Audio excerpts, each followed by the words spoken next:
Fala, nação rubro-negra, Deco na área. Estamos aqui para trazer informações do Flamengo para todos vocês e está definido o adversário do Flamengo para a semifinal da Taça Libertadores da América. Será o Vélez Sarsfield da Argentina, que ganhou ontem do Talleres em Córdoba por 1-0. Já havia ganho o primeiro jogo por 3-2 e novamente derrotando o time de Córdoba, agora por 1-0, placar agregado em 4-2, tá? E o nome do confronto foi o Julián Fernandes, né? Que é uma joia aí do time do Vélez. O Vélez que tem uma fábrica, né, de talentos, né? A categoria de base do Vélez é excepcional. E a gente vai falar um pouquinho sobre esse Vélez, o que esperar do confronto entre Vélez e Flamengo, primeiro jogo na Argentina, dia 31 ou dia 31 de agosto ou 1º de setembro, jogo de volta na semana subsequente, tá? Ou no dia 7 ou no dia 8 de setembro. Então teremos aí um bom duelo, né, entre Brasil e Argentina. Falaremos sobre isso, falaremos também sobre Oscar, sobre João Gomes, o Wallace. Então tem muitos assuntos a debatermos aqui no canal Deco SRN. E você que está chegando a primeira vez no nosso canal, não deixe de se inscrever, deixar o seu like, compartilhar com os amigos e acionar o sininho de notificação. Lembrar vocês também da nossa parceria com a Bet Nacional, a Bet dos brasileiros, a que tem a melhor cotação do mercado, e hoje tem Estudiantes e Atlético Paranaense na Argentina. Você já fez aí a sua fezinha? Se você não fez, faça. Já fiz a minha e estou colocando aí o Estudiantes como vencedor do confronto de logo mais às 9h30 da noite. O link, tá, da Bet Nacional está aqui em cima no comentário fixado. Então não deixe de apostar. Hoje jogão Estudiantes e Atlético Paranaense. Beleza?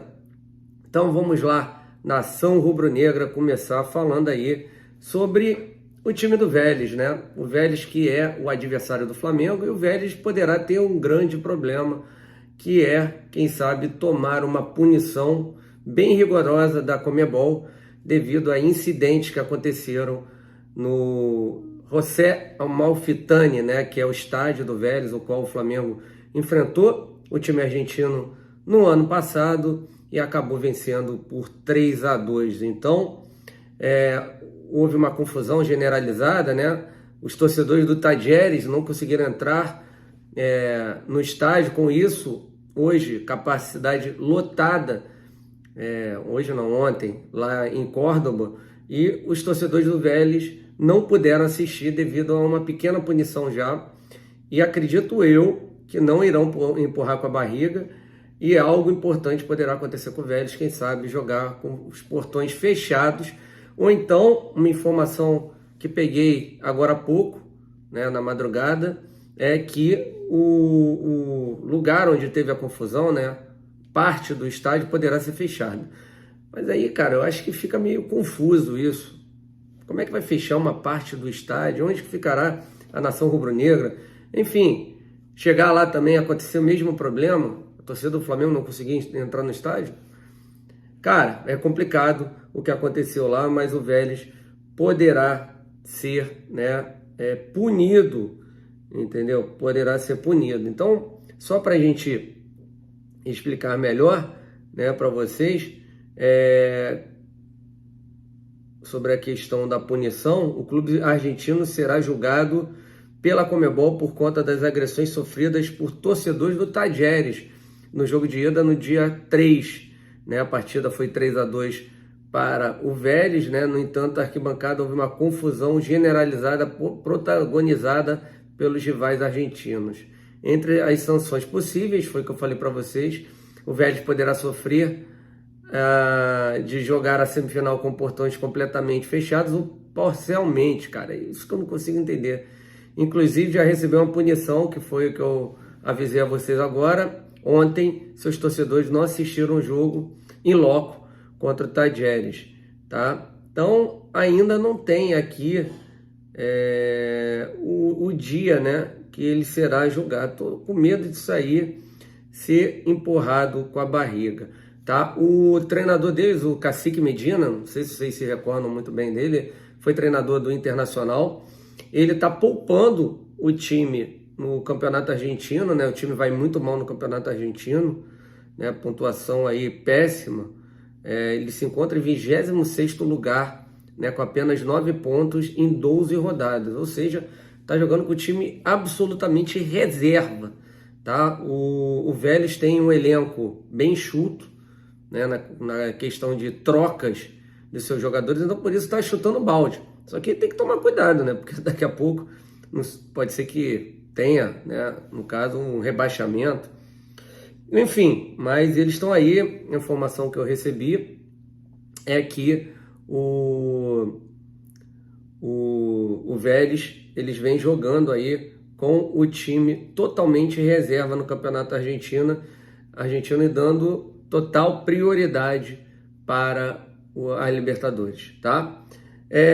Passar aqui para vocês, né, que eu achei interessante, como jogou ontem o Vélez contra o Tajeres, né? O sistema de jogo que o Cacique Medina gosta de jogar, vem implantando lá no time do Vélez, é um 4-2-3-1, tá? E um dos destaques, podemos dizer assim, dos destaques do time do Vélez seria o Prato, né? Com 34 anos, aquele mesmo que jogou a final da Libertadores contra a gente, né? Ele está hoje com 34 anos e eu acompanhei ontem um pouco da partida. O Prato se doando muito, né? O Prato que apareceu, né, no futebol, no Vélez mesmo, então tem um carinho danado pelo Vélez, voltando para lá. Então, ele ajudando na recomposição defensiva, apesar de ser o centroavante do time, um time que vem se doando demais, né? Então eles jogam no 4-2-3-1, né? E a linha ofensiva deles é com o Orelhano, né, que até teve cotado de jogar no Flamengo, camisa 10, né? O Jansson, que é um grande destaque, vice-artilheiro da Libertadores, com 7 gols, um gol atrás do Pedro, né, pelo lado esquerdo. E quem joga mais centralizado é o Walter Bull, né? O Walter Bull, atacante, né? Ele encosta bastante ali no Prato, às vezes formando um 4-4-2, né? Esse 4-4-2 do time do Vélez fica mais nítido, né, quando a recomposição defensiva, né, que eles fazem 2 linhas de 4 e 2 jogadores à frente, que é o Bull e também o Prato, né? Então fica o Máximo Perrone, que é uma grande revelação, 19 anos, joga muita bola, o Garaldi também na volância, esses 2 jogadores, o Bull, né, mais à frente com o Prato e pelas extremidades, né, do lado esquerdo o Jansson fechando o corredor lateral esquerdo e o Orelhano fechando o corredor lateral direito, né? Então esse é o time aí do Vélez, né? A sua linha defensiva tem o goleiro Royos, que agarrou contra o Flamengo ano passado, né? A lateral direito o Leonardo Rara, o Matias de los Santos e o Diego Gomes como zagueiros, além do Francisco Ortega, lateral esquerdo, que jogou ano passado também contra o Flamengo, e esse jogador foi pretendido há pouco tempo pelo Palmeiras, tá? Então eles jogam nesse sistema de jogo, é um time muito aguerrido, muito brigador, tá? Se realmente tiver a torcida lá na Argentina, o ambiente é mais pesado do que seria contra o Tajeres, né? A gente provou lá em Córdoba que lá os torcedores são muito acolhedores, digamos assim. Já contra o Vélez vai ser um outro tipo de clima, se realmente tiver o campo lá, né? São 49.900 e poucos espectadores, né? Se houver a torcida, vai haver um climinha bem agradável, né? E isso é Libertadores e a gente vai ter que encarar, lembrando que sempre vai haver o jogo da volta aqui no Rio de Janeiro, né? Então, concentração, fazer um grande resultado na Argentina e trazer, né, o melhor cenário possível para podermos sacramentar a nossa classificação para mais uma final, né? Dos últimos 4 anos, chegamos a 3 semifinais. O único ano que não conseguimos chegar foi aquela época de 2020, né? Que o Flamengo estava aí com um problema com o treinador, de novo, né, para variar, acabou demitindo o Domenech, trazendo o Rogério Ceni, e ele acabou sendo eliminado pelo Racing do BKSS, né? Então, esse é o time aí do Vélez, né? Tem que tomar cuidado também com o jogador que vem do banco de reservas, que é o Fernandes, conforme eu falei para vocês. É uma outra grande joia, né? Foi decisivo no confronto contra o Tadieres, fazendo o gol do 3-2, que deu essa vantagem para o Vélez no primeiro jogo, depois de estar ganhando 2-0, empatar o jogo, o time do Tadieres, e aí aos 44 do segundo tempo, o Fernandes, atacante, né, menino da base, fazendo o gol da vitória, e hoje novamente ele entrou no lugar do Orelhano, né, para dar mais ofensividade, e acabou fazendo o gol da partida com passe do Hanson, tá? O Hanson que fez os gols contra o Flamengo no primeiro jogo, né, da Libertadores de 2021. Não sei se vocês se recordam, eles saíram até na frente. E o Flamengo acabou, tinha até o Mancoejo acabou sendo expulso. Enfim, jogo dificílimo, cara, dificílimo contra o Vélez, né? O Vélez estava lá no grupo do Nacional do Uruguai, do Bragantino e também do Estudiantes, né, cara? Um grupo bem difícil, né? Amanhã não, daqui a pouquinho pode ser que o Atlético Paranaense acabe passando pelo Estudiantes, aí não entrem os dois do mesmo grupo na fase semifinal, né? Como poderia ter acontecido hoje do Tadieres entrar e ter uma semifinal, de times que se enfrentaram na fase de grupos. Mas é isso, gente, em relação ao adversário do Flamengo. Vamos lá para outras informações, né? O Braz, né, agora vem dando algumas entrevistas, e ele foi perguntado hoje, né, no canal, no Barbaridades TV, né, sobre a possibilidade de rescindir o contrato com o Rodrigo Caio, porque estavam ventilando isso aí, gente. Eu, sinceramente, eu acho que seria um equívoco se a diretoria do Flamengo estivesse pensando nisso, até por tudo que o Rodrigo Caio fez pelo Flamengo, tá? Uma opinião pessoal do Deco CRN. Muita gente vai olhar friamente, vai esquecer tudo que o Rodrigo Caio fez, né? E o Rodrigo Caio não é um jogador que fica de chinelinho, ele é um jogador sério. Ele tem problema estrutural mesmo, problema mesmo físico, não culpa dele, tá? Então o Flamengo realmente não deve renovar o contrato dele, mas sim não fazer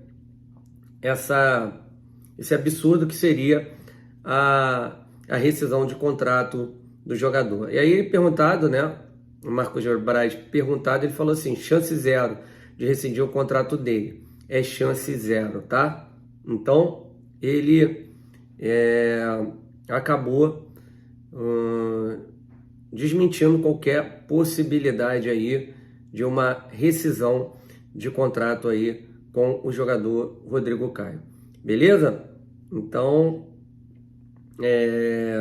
graças a Deus, melhor coisa, né? E falando assim, vale destacar que a saída do Rodrigo Caio não pode ser realizada no momento por questões legais. Segundo a legislação, o funcionário não pode ser demitido enquanto trata de um problema físico, que é o caso do defensor. Tudo bem, mas eu acredito que a pergunta tenha sido feita quando ele se recuperar.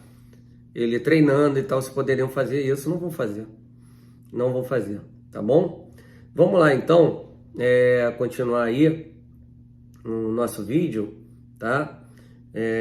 Falar agora sobre a questão do número de ingressos. Isso aí me incomodou um pouquinho.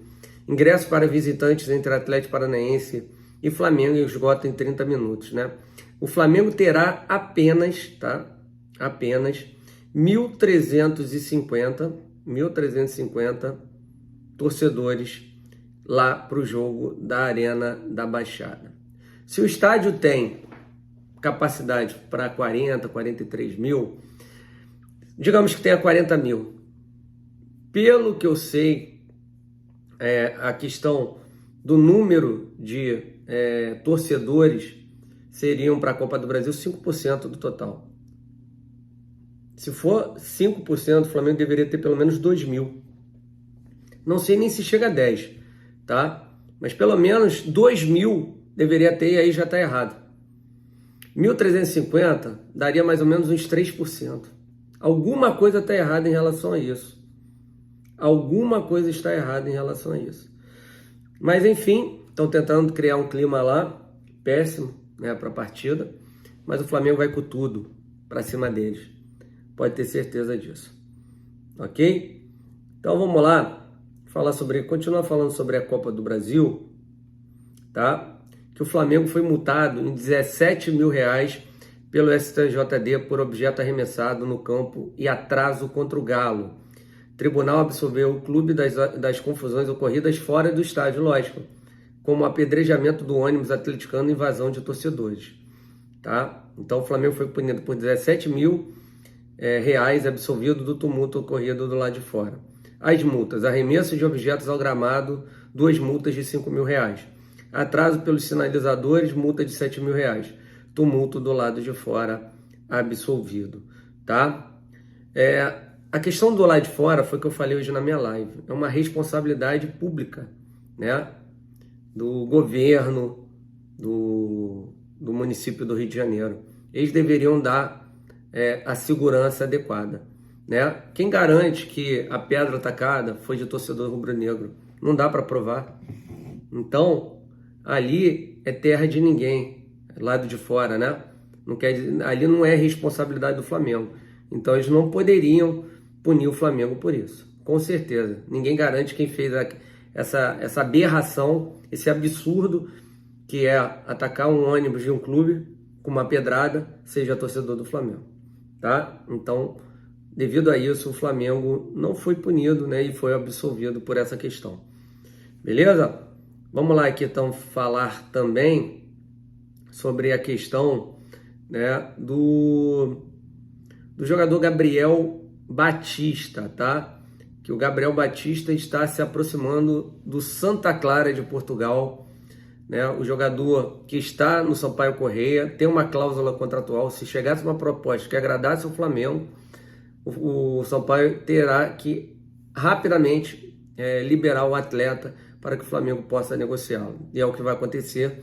Ele será desligado do Sampaio Corrêa e ingressará ao Santa Clara.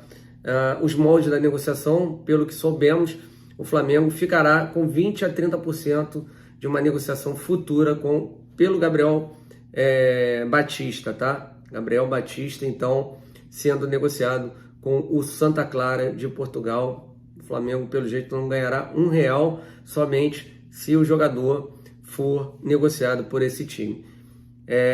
A diretoria do Flamengo acredita que ganhará dinheiro com ele porque vê potencial no jogador, tá? Então, só para vocês estarem ligados. E o pessoal que pergunta, negociação péssima para o Flamengo. Então, a diretoria vê essa questão, ok? Vamos falar agora, então, sobre a questão do Oscar, né? O Oscar, até agora não foi anunciado pelo Flamengo. Braz prega cautela, mas não descarta a contratação. Sou um cara otimista. Ele diz assim: eu sempre sou um cara otimista nas contratações, ainda mais numa contratação complexa dessa. Envolve relação, convencimento, tomara que seja 7. Chance de 0 a 10 dele vir. Pouco provável. Pode acontecer do jogador não vir. Mas se não vier, alterou alguma coisa na janela? Já foi uma janela legal, importante, que nos coloca confortável. Claro que eu vou querer sempre o jogador com o Oscar, da qualidade dele, do tamanho dele. Tá? Então, palavras aí do Marcos Braz. A informação que eu tenho, volto a falar, o Flamengo já fez tudo o que deveria fazer, recebeu um contrato do time chinês, mandou para lá assinado e eles até agora não retornaram. O contrato assinado pela parte deles. Exatamente por isso que o Flamengo não fechou a negociação com o Oscar. Porque com o jogador está tudo sacramentado. Por isso que o Braz deu nota 7. Os 3 que faltam aí é a questão do time chinês. Que eles acreditam que irão ainda liberá-lo. Beleza? Sobre a questão aqui dos elogios do Tite ao Pedro, né?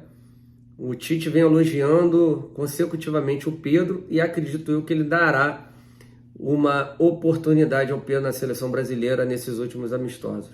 Por que eu digo isso? Que ele diz que o Pedro é um jogador raro, o qual ele não tem no seu elenco, né? Um jogador que faz o pivô, né? Um jogador que é de bolas longas, né? Uma situação do time adversário fazer uma marcação alta e o nosso time, o Flamengo, não puder sair, né, numa saída apoiada, pode fazer uma saída longa em cima do Pedro, fazendo pivô, abrindo espaço para os seus companheiros de time. É esse tipo de jogador que o Tite quer. Então o Tite vem elogiando demais o Pedro e muito provavelmente ele terá uma chance na seleção brasileira, tá? Falar aqui agora também sobre a questão do Davi Luiz, né? O Davi Luiz também recebendo algumas propostas, né? Ofertas do futebol do exterior, dentre eles foram 3, né? Um que é do Fenerbahçe, do Jorge Jesus, que ele seria a primeira opção, né? Mas ele não quis nem escutar, assim como a Lazio com o Sarri, né? Que é um treinador o qual gosta muito do Davi Luiz. E o terceiro time, um time do Catar, o Al Duaib, né? Time do Crespo, né? Onde joga o Edmilson Júnior, que o Flamengo até teve interesse, mas o Davi Luiz não quis ouvir as ofertas porque se sente muito bem no Flamengo, né? E vive sua melhor fase tecnicamente, né? Com o treinador Dorival Júnior. Então ele resolveu não escutar nenhuma proposta, né? Nesse momento, não sei se no final do ano ele poderá mudar de ideia, mas até o final do ano, Davi Luiz continuará sendo jogador do Mengão, né? E para a gente terminar aqui, né? Falar sobre essa situação Wallace, João Gomes, né? Para vocês entenderem um pouquinho. O Flamengo muda status de negócio por Wallace após receber sondagens por João Gomes. Ou seja, há a possibilidade do Flamengo vender o João Gomes e com o dinheiro fazer um investimento no Wallace? Sim, pode acontecer. Aí, vamos lá e ler a matéria. Dada como cancelada, a negociação de Flamengo por Wallace mudou de status após sondagens recebidas por João Gomes. Segundo informações do Globo, o rubro-negro segue discutindo a renovação do jovem talento, mas não descarta vendê-lo. João Gomes tem sido um dos principais nomes do Flamengo na temporada.